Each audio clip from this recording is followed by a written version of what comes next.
Hello, എല്ലാവർക്കും ക്യൂട്ടിഫുൾ സ്റ്റോറീസിലേക്ക് സ്വാഗതം. Actually നമ്മളിന്നൊരു യാത്രയാണ് പോകുന്നത്. യാത്ര എങ്ങോട്ടേക്കാണെന്ന് വെച്ചാൽ വൈക്കത്തേക്കാണ്, വൈക്കം മഹാദേവ ക്ഷേത്രത്തിലേക്ക്.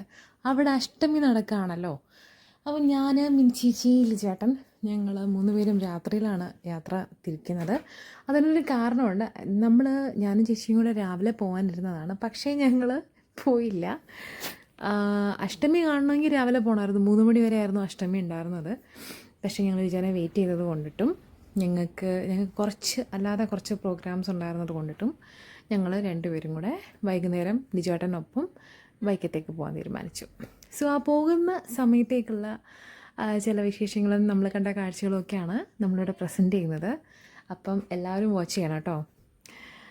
നമ്മൾ തൃപ്പൂണിത്തുറയിൽ നിന്ന് ഏകദേശം അത്യാവശ്യം കുറച്ച് ദൂരമുണ്ട് വൈക്കത്തേക്കുള്ളത്. ഒരുപാടൊന്നും ഇല്ല കേട്ടോ, കുറച്ച് ദൂരമുണ്ട്. അപ്പോൾ ഞങ്ങൾ രാത്രിയിലാണ് ഇവിടുന്ന് യാത്ര തിരിച്ചത്. ഏകദേശം ഒരു 22 കിലോമീറ്ററോളം ഉണ്ട് തൃപ്പൂണിത്തുറയിൽ നിന്ന് വൈക്കത്തേക്ക് എന്ന് ഗൂഗിൾ നോക്കിയപ്പോൾ മനസ്സിലായി. 33 മിനിറ്റ് ആയിരുന്നു ആ ഒരു സമയത്ത് കാണിച്ചിട്ടുണ്ടായിരുന്നത്. പിന്നെ നമുക്കറിയാലോ, ഒരു ആഘോഷം നടക്കുന്ന സ്ഥലത്തേക്കാണ് നമ്മൾ പോകുന്നത്. ഉത്സവങ്ങളും കാര്യങ്ങളൊക്കെ നടക്കുന്ന സമയത്ത് സ്വാഭാവികമായിട്ടും അമ്പലത്തിലേക്ക് എത്താറാവുന്ന സമയത്തുണ്ടാവുന്ന ബ്ലോക്ക് നമ്മൾ എക്സ്പെക്റ്റ് ചെയ്തിട്ടുണ്ടായിരുന്നു. എങ്കിൽ പോലും നമ്മൾ എങ്ങനെ പോയാലും ഓക്കെ, നമ്മൾ റോഡിൽ കിടന്നാലും ഏകദേശം 1 മണിക്കൂറിനുള്ളിൽ എത്തുമല്ലോ എന്നൊക്കെ വിചാരിച്ച് പോയത്. പക്ഷേ ഞങ്ങളുടെ എക്സ്പെക്റ്റേഷനൊക്കെ വെറുതെ ആയിപ്പോയി. ഉദയനാപുരം വരെ അത്യാവശ്യം നല്ല രീതിയിൽ ട്രാവൽ ചെയ്യായിരുന്നു. പക്ഷേ ഉദയനാപുരം തൊട്ടിട്ട് നമ്മുടെ കണക്ക് കൂട്ടലുകളൊക്കെ തെറ്റിപ്പോയി.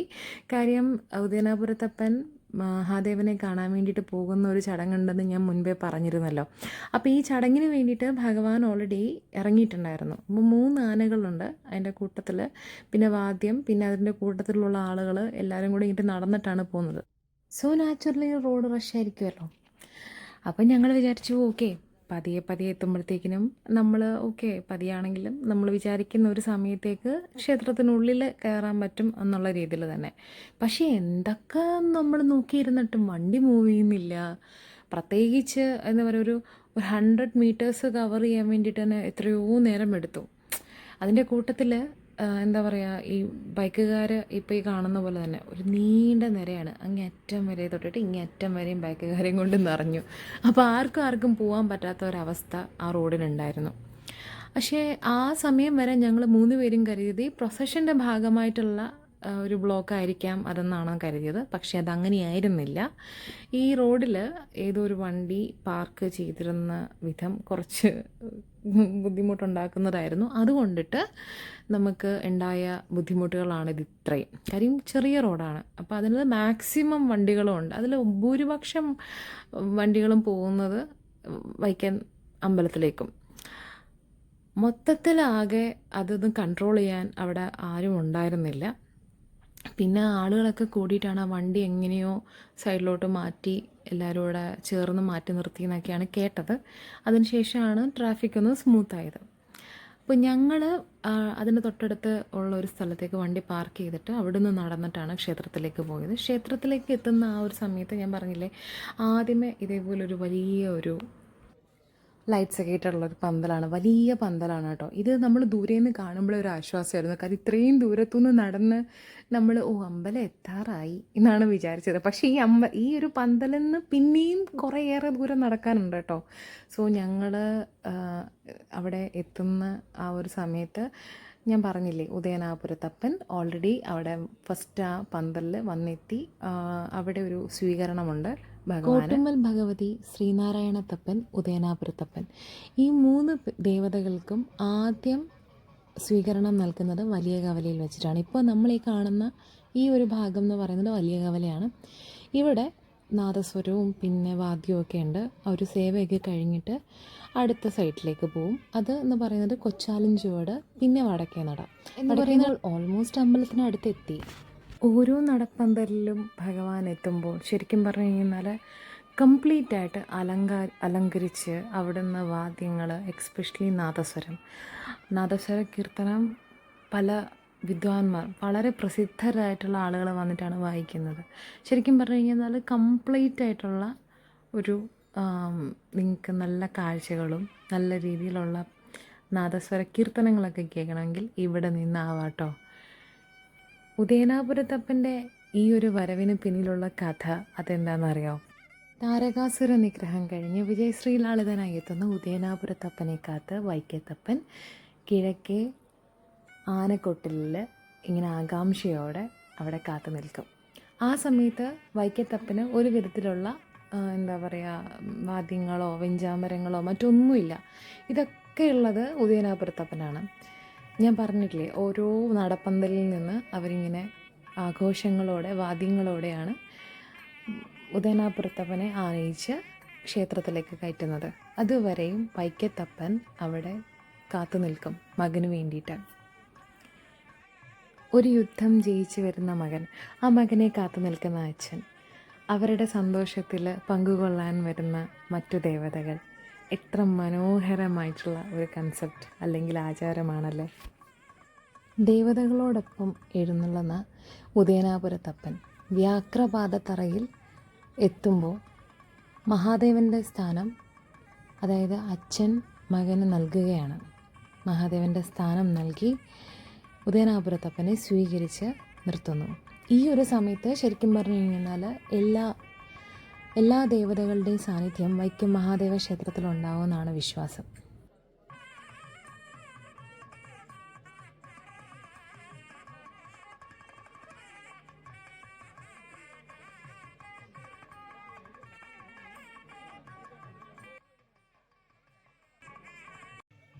ഞാൻ മുൻപ് പറഞ്ഞിട്ടേ, ഇവിടുന്ന് അതായത് ഈ ഒരു പന്തലിൽ നിന്ന് അടുത്ത പന്തൽ തൊട്ടിട്ട് 3 പന്തലാണുള്ളത്.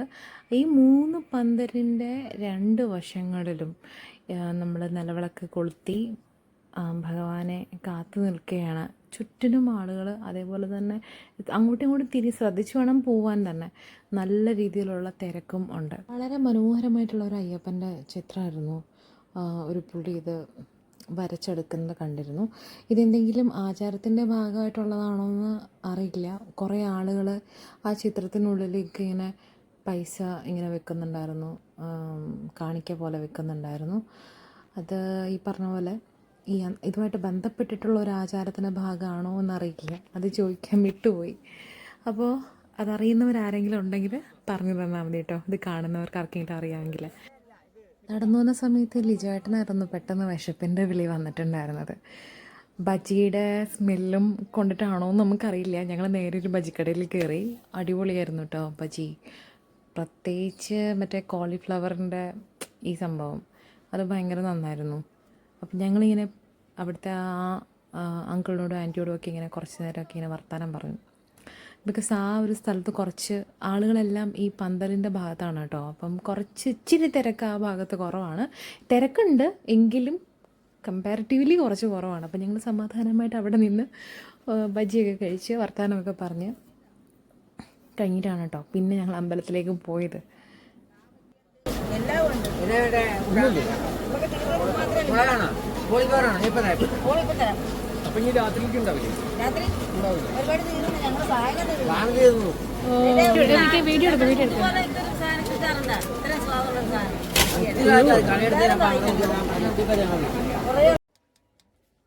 ഞാനാണെങ്കിലും ലിജാനാണെങ്കിലും മിനിച്ചേച്ചിയാണെങ്കിലും ആളുകളോട് സംസാരിക്കുന്ന കാര്യത്തിൽ ഞങ്ങളെ തീരെ കുറച്ച് കാണണ്ട. ഭയങ്കര വർത്തമാനക്കാരാണ് ഞങ്ങൾ 3 പേരും. അപ്പോൾ ഈ കടയിലെ ബജി മാത്രമല്ല, ഈ നിൽക്കുന്ന ഈ 3 പേരും കസ്റ്റമർ സർവീസിൻ്റെ കാര്യത്തിലാണെങ്കിലും ശരി, വർത്തമാനത്തിൻ്റെ കാര്യത്തിലാണെങ്കിലും 10 out of 10 ആണ്. അടിപൊളിയല്ലേ. അങ്ങനെ ബജിയൊക്കെ കഴിച്ച് പിന്നെ ഞങ്ങൾ വേഗം അമ്പലത്തിലേക്ക് കയറാനുള്ള പരിപാടിയായിരുന്നു. ക്ഷേത്രത്തിൽ ഇപ്പോൾ ഈ കാണുന്ന തിരക്ക് ഇതിൽ എത്രത്തോളം വിസിബിലിറ്റി ഉണ്ടെന്ന് എനിക്കറിയത്തില്ല. ഭയങ്കര തിരക്കായിരുന്നു കേട്ടോ. ഇത് വടക്കേ നടയുടെ സൈഡിലെത്തി. ഇവിടെയാണ് പാർക്കിംഗ് ഒക്കെ ഉള്ളത്. നോർമലി നമ്മൾ വരുന്ന സമയത്ത് ആ ഭാഗം വടക്കേ നടയാണ്. അപ്പം ഞങ്ങൾ ഇവിടെ വന്നപ്പോൾ രസകരമായിട്ടുള്ളൊരു കാഴ്ച കണ്ടു. ശരിക്കും പറഞ്ഞാൽ ഞാൻ ആ സമയത്ത് എൻ്റെ മൊബൈൽ ഓഫ് ചെയ്ത് വെക്കുകയും ചെയ്തു. അല്ലെങ്കിൽ ഞാനത് ഷൂട്ട് ചെയ്ത് ഇതിനകത്ത് ഇട്ടേനെ. എന്താ സംഭവം ഞാൻ പറഞ്ഞുതരാം. ചെരുപ്പ് ഈ വരുന്നവരൊക്കെ ചെരുപ്പ് അഴിച്ചിട്ടിട്ടാണ് ക്ഷേത്രം കോമ്പൗണ്ടിലേക്ക് കയറുന്നത്. അപ്പോൾ ഇവരുടെ ഒക്കെ ചെരുപ്പ് മിസ്സാവുന്നുണ്ട് കേട്ടോ. പക്ഷേ ഇതിനിടയ്ക്ക് വളരെ ഇൻ്റലിജൻ്റ് ആയിട്ടുള്ള 2 പിള്ളേർ കല്ല് കെട്ടിയിട്ട് ചെരുപ്പ് കുളത്തിൻ്റെ സൈഡിലേക്ക് ഇട്ടേക്കാണ്. അപ്പോൾ ചെരുപ്പ് പോകത്തില്ല. പുറമേ നിന്ന് കാണുന്നവർക്ക് അവർ നോക്കുമ്പം കയറ് മാത്രമേ കാണത്തുള്ളൂ. അതിൻ്റെ ഇപ്പുറത്തെ സൈഡിൽ ചെരുപ്പുണ്ടായിരുന്നു. അപ്പോൾ അങ്ങനൊരു രസകരമായിട്ടുള്ളൊരു കാഴ്ച കണ്ടു. ഇനി നമുക്ക് വിനോദ് സാറിനെ പരിചയപ്പെട്ടാലോ. വിനോദ് സാറ് ചേച്ചിയുടെ ഫ്രണ്ടാണ്. അപ്പോൾ ഞങ്ങൾ ഇവിടെ വന്നപ്പോഴത്തേനും ചേച്ചി സാറിനെ കോണ്ടാക്ട് ചെയ്തിട്ടുണ്ടായിരുന്നു. സാറ് വണ്ടൻമേട് SI ആണ്. സാറ് ഡ്യൂട്ടിയുടെ ഭാഗമായിട്ട് ഇവിടെ ക്ഷേത്രത്തിലേക്ക് വന്നതാണ്.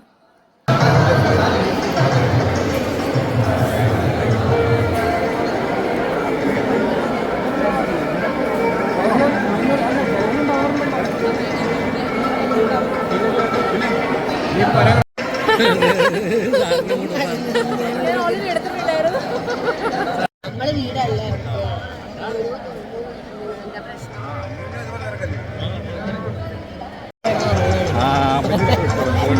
ഇതിൻ്റെ ഉള്ളിലിരുന്ന മതി. ഇതാ നന്നായിട്ടുണ്ട്. ഇതിൻ്റെ ഉള്ളിൽ അല്ല ഞങ്ങളോട് ഇങ്ങനെ വരുമ്പോൾ പറഞ്ഞത് നമുക്ക് ജസ്റ്റ് ഒന്ന് കണ്ടിട്ട് വേഗം പോകാമെന്ന്. ഞാൻ പറഞ്ഞു 2 മണി 3 മണിയൊക്കെ കഴിഞ്ഞിട്ട് നിങ്ങൾ ഒരു ഭാഗത്ത് പോകും. വലിയ കോമ്പൗണ്ടാണ് നമ്മൾ വൈക്കം മഹാദേവ ക്ഷേത്രത്തിനുള്ളിലുള്ളത്. ആ അത്രയും കോമ്പൗണ്ടിൽ നിൽക്കാൻ പറ്റുന്നതിലതിനേക്കാളിലും ആളുകൾ എത്തിച്ചേരുന്ന ഒരു ദിവസമാണിത്. ശരിക്കും പറഞ്ഞു കഴിഞ്ഞാൽ അത്രയ്ക്കധികം ക്രൗഡിനെ നിയന്ത്രിക്കാൻ വേണ്ടിയിട്ട് ഈ പോലീസ് ഓഫീസേഴ്സ് ആണെങ്കിലും അവിടുത്തെ ഈ ക്ഷേത്രം ഉപദേശക സമിതി അതർ വോളണ്ടിയേഴ്സ് ആണെങ്കിലും ഒക്കെ എടുക്കുന്ന എഫേർട്ട് എന്ന് പറഞ്ഞു കഴിഞ്ഞാൽ ശരിക്കും അത് കമൻറ്റബിളാണ്. അത് നമുക്ക് പറയാതിരിക്കാൻ വയ്യ. അപ്പോൾ സാറിനൊക്കെ നമ്മൾ സംസാരിച്ച സമയത്ത് സാറിങ്ങനെ പറയുന്നുണ്ടായിരുന്നു സാറിൻ്റെ ഡ്യൂട്ടി ടൈം. നമ്മൾ ശരിക്കും പറഞ്ഞു കഴിഞ്ഞാൽ നമ്മൾ ചെറിയൊരു സമയം നിന്നപ്പോൾ തന്നെ നമുക്ക് ഓരോരോ ബുദ്ധിമുട്ടുകൾ വരാൻ തുടങ്ങി. ഈ പോകുന്ന ആളുകൾ മുഴുവൻ ഉണ്ടാവും. ആളുകളുടെ സത്യം പറഞ്ഞു കഴിഞ്ഞാൽ ആ കോമ്പൗണ്ട് നിറച്ച ആളുകളാണ്. അപ്പോൾ നമുക്ക് നോർമലായിട്ട് അങ്ങനെ ഫ്രീ ആയിട്ട് നടക്കാൻ പറ്റത്തില്ല.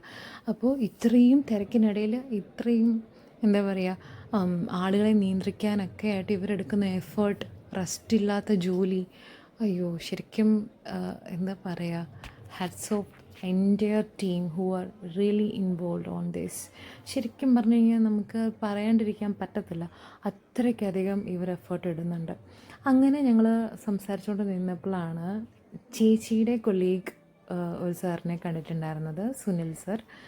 അപ്പം സാറിനെ കണ്ട് ഞങ്ങൾ അവിടെ കുറച്ച് നേരം സാറുമായിട്ട് വർത്തമാനം പറഞ്ഞുകൊണ്ട് നിന്നു. ചേച്ചി അത് കഴിഞ്ഞപ്പോഴത്തേനും ചേച്ചിക്ക് ആകെ ബുദ്ധിമുട്ടായി. ചേച്ചി പറഞ്ഞു എനിക്ക് എവിടെയെങ്കിലും ഞാൻ എവിടെയെങ്കിലും പോയിരിക്കാൻ പോവാണ്, നിങ്ങളവിടെ വീഡിയോ ഷൂട്ടൊക്കെ ചെയ്തിട്ട് നിന്നോളൂ എന്ന് പറഞ്ഞിട്ട് ചേച്ചി പിന്നെ ഊട്ടുപുരയിൽ പോയിരുന്നു. അപ്പം ഞങ്ങൾ പിന്നെ സുനിൽ സാറുമായിട്ട് കുറേ നേരം വർത്തമാനമൊക്കെ പറഞ്ഞിട്ട് കഴിഞ്ഞ ശേഷമാണ് പിന്നെ ഞങ്ങൾ കുറച്ച് വീഡിയോസൊക്കെ എല്ലാം ഷൂട്ടൊക്കെ ചെയ്തത്. ഞാൻ ആദ്യം പറഞ്ഞില്ലേ 3 ദേവതകൾ, അതായത് ഉദയനാവൃത്തപ്പൻ്റെ കൂടുള്ള 2 ദേവതകൾ ഒരുമിച്ചിട്ടാണ് വരുന്നത്. ബാക്കി ദേശ ദേവതകളെല്ലാം വരുന്നത് മറ്റ്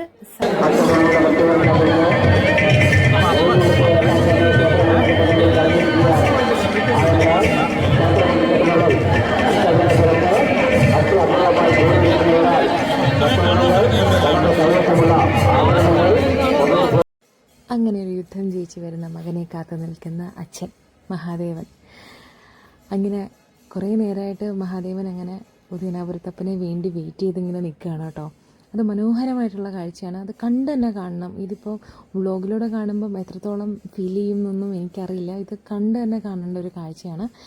അങ്ങനെ കാത്തു നിൽക്കുന്ന മഹാദേവൻ്റെ മുന്നിലേക്ക് എത്തുന്ന ഉദയനാപുരത്തപ്പൻ. ഇത്ര ആളുകളും ഈ കൂടി നിൽക്കുന്നത് ഈ ഒരു ഭഗവാന്റെ വരവിന് വേണ്ടിയിട്ടാണ്. ഇവർ 2 പേരും ഒത്തൊരുമിച്ച് നിൽക്കുന്നത് കാണാൻ വേണ്ടിയിട്ടാണ് കേട്ടോ. ഈ നടപ്പുരയിലെ ഉള്ളിലൂടെയാണ് ഉദയനാപുരത്തപ്പൻ ഈ കാണുന്ന ഈ പോലീസ് ഓഫീസേഴ്സ് നിൽക്കുന്ന ഈ ഒരു ഭാഗത്തൂടെ അകത്തേക്ക് പോകും. വ്യാഘ്രപാദത്തറ എന്നാണ് ആ ഭാഗത്തിന് പറയുന്ന പേര്. മഹാദേവൻ നിൽക്കുന്ന ആ സ്ഥലം, നിൽക്കുന്ന സ്ഥലം പൊസിഷൻ ചേഞ്ച് ചെയ്ത് കൊടുക്കും. ഈ നടപ്പുരയിലേക്ക് ആദ്യം എത്തുന്നത് വാദ്യമാണ്, അതിനുശേഷം തീവട്ടി, പിന്നെ ദേവതകൾ, പിന്നെ ദേശദേവതകളും എല്ലാവരോടും ഒരുമിച്ചിട്ടാണ് വരുന്നത്. ഈ നടപ്പുരയിലേക്ക് കയറി പോലീസ് ഓഫീസേഴ്സ് നിൽക്കുന്ന ആ ഭാഗത്തൂടെ ഓരോ പൊസിഷനിലേക്ക് വന്ന് നിൽക്കും.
അനാവശ്യ തുറക്കുണ്ടാക്കി ഉണ്ടാകാതിരിക്കുവാൻ എല്ലാവരും ശ്രദ്ധിക്കണമെന്ന് കൊടുക്കുകയാണ്.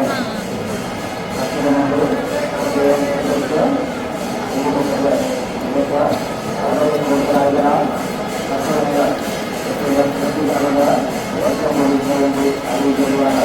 നമ്മളുടെ മഹാദേവമാണ്.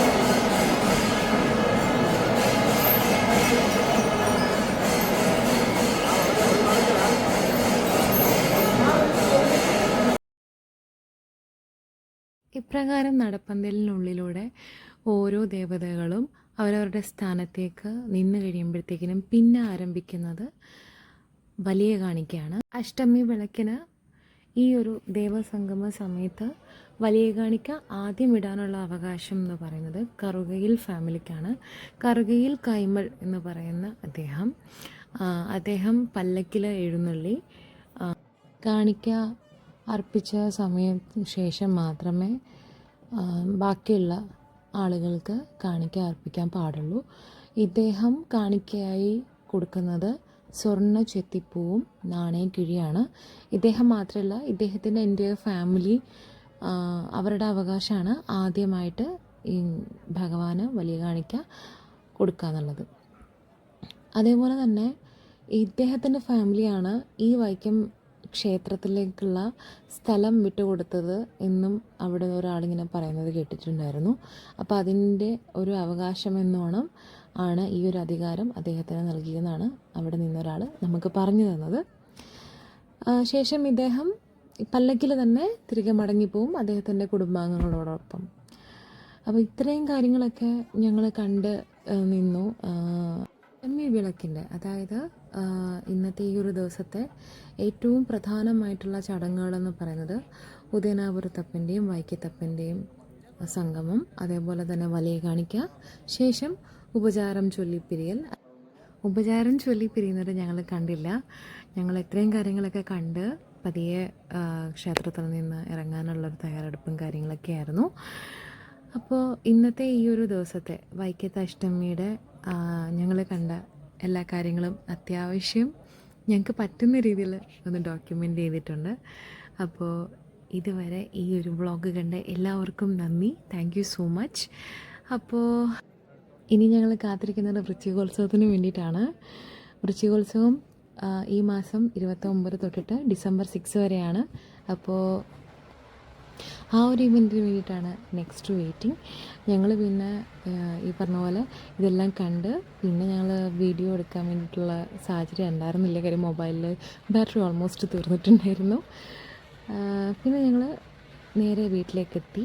അങ്ങനെ ഈ ഒരു വർഷത്തെ അഷ്ടമി വളരെ ഗംഭീരമായിട്ട് തൊഴുതു. ഇനിയപ്പോൾ വൃശ്ചികോത്സവത്തിന് കാണാം. അപ്പോൾ ഇതുവരെ കണ്ട എല്ലാവർക്കും once again thank you so much. Keep watching cutiful stories. Subscribe ചെയ്യാം, ഒന്ന് കൺസിഡർ ചെയ്യണം എല്ലാവരും. Okay, by.